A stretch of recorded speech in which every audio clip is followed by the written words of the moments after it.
Hi, I'm Chef Tariq with ChefTariq.com. Today I want to share with you my review of The Palestinian Table by Reem Kassis.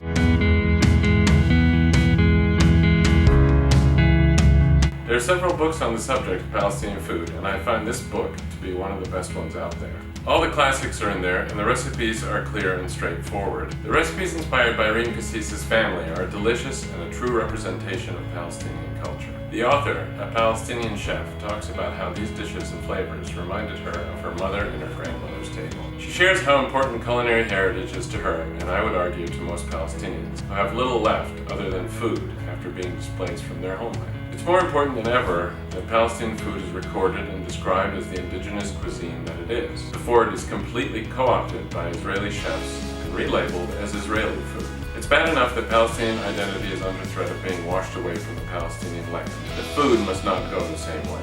And that's why Palestinian cookbooks like this are so important to preserve the traditional foods, and by extension, the way of Palestinian life. Reem Kassis didn't attend culinary school. Her knowledge and inspiration for this cookbook came from her passion for the food her family made. In my opinion, this is the defining point that makes this cookbook more accessible than other recent cookbooks. If you're a newbie to Middle Eastern cuisine, this is the perfect cookbook to start your journey with. She does a fantastic job of transferring the old traditional methods of cooking into step-by-step recipes that everyone can follow. When my Sitti, my grandmother, would teach me how to cook dishes, her explanation of some methods would be difficult to reteach. I remember a time when making grape leaves, she told me to roll them to resemble a size like that of a bride's finger.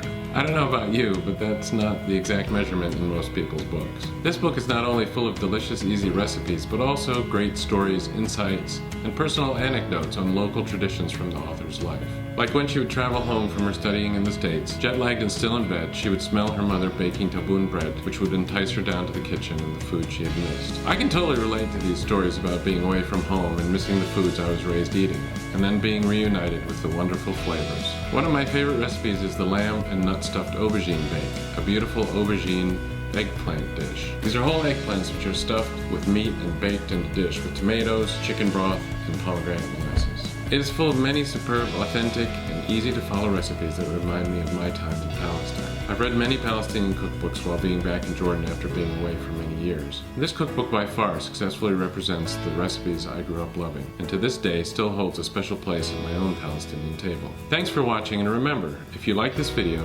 give it a like below. If you've bought the book already, let me know if you've tried any of the recipes. And as always, if you want to see more of my videos, make sure to subscribe to my channel below. Thanks for watching.